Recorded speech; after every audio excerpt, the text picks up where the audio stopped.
You are the Eagle Bearer. Wonderful. Magistrate Xanthi has spoken highly of you. Very kind of her. So here's the thing. My children have promising futures, but they refuse to learn and study. They think they know better, but they can't recite a poem to save their lives. Where do I fit into this? They've heard of the Eagle Bearer and worship the ground you walk on. If you related an epic story to them, I'd bet they retain it and impress their tutors. It's an odd request, but I've been asked to do stranger things. I'll do it. My children are waiting inside the Temple of Dionysus Kolonatas for today's epic story. The subject is Perseus, which they should know well, but seem to forget all when questioned. I know this story well, of course, but my preferred version may not be what your children expect. Do not fear. If you need a reminder, there are many relics related to Perseus in the hall adjacent to the Temple of Dionysus Kolonatas. Good to know.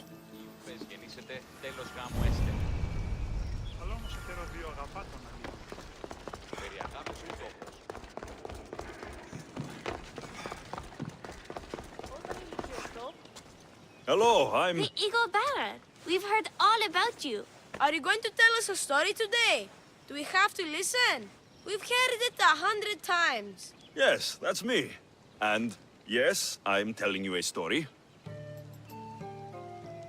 Gather round and listen, children, while I spin you the yarn of Perseus.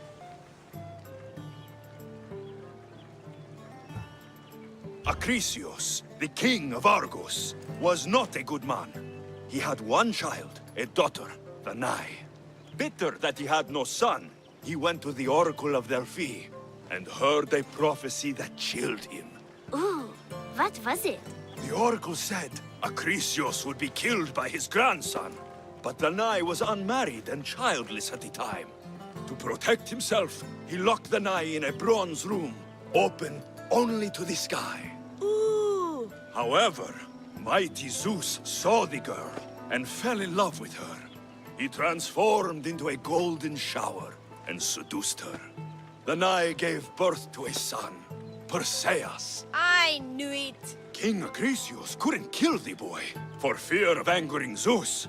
So, he put his daughter and grandson in a wooden crate and tossed them into the wild sea to be drowned. How horrid! Poor Perseus. Perseus and his mother Danae were rescued on the island of Seriphos, and Perseus grew up under the care of a kindly fisherman, Victis. Lucky them. Did the gods help? Maybe. Perseus learned to swim and ride and fight, and how to be good and just, even though his father was only a fisherman. I can do all those things too. Yeah, good for you. Except swim. Or be just. Hush. Now, Victis' brother was ruler of the island, but he was not a good man. He's scum. The cruel king of Seriphos, Victis' brother Polydectes, decided he wanted to marry Danae, for she was still beautiful and noble. But Perseus knows his mother does not want this. Victis couldn't stop his brother, so it was up to Perseus to interfere and be annoying. Christos, that's your job.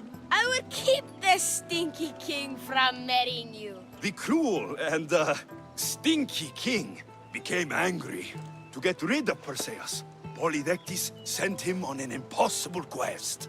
Prove yourself a warrior, and fetch me a worthy wedding gift, the king said, by killing a great monster! I knew it! Shh, I knew it too.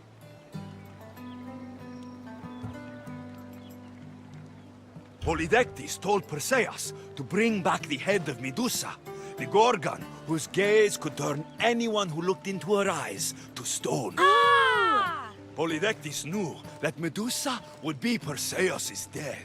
That stinker! But the evil king did not know Perseus was favored by the gods. Hermes gifted Perseus with winged sandals and a silver sickle, and Athena gave him a bronze shield polished mirror bright. Perseus flew to Medusa's lair and used the shield to watch her reflection. he cut off her head with the sickle of Hermes. As she died, the winged foal Pegasus sprung from her neck. Yes! Flying home, Perseus found the maiden Andromeda, chained on the Ethiopian cliffs, waiting to be sacrificed to the baleful sea monster, Ketos. Perseus used Medusa's head to turn Ketos to stone, rescued Andromeda, and married her. Take that, Ketos! Perseus returned home to find King Polydectes relentlessly pursuing Danae. They quarreled, and Perseus showed the king his wedding gift. When he saw Medusa's head, Polydectes turned to stone. Yes!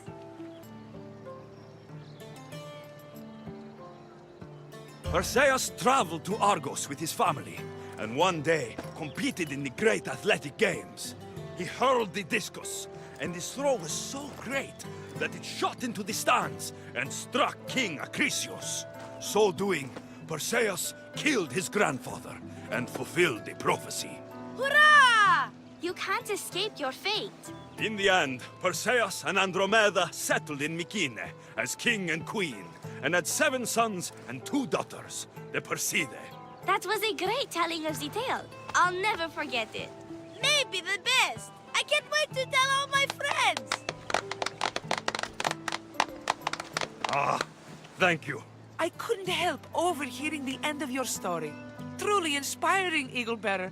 Thank you.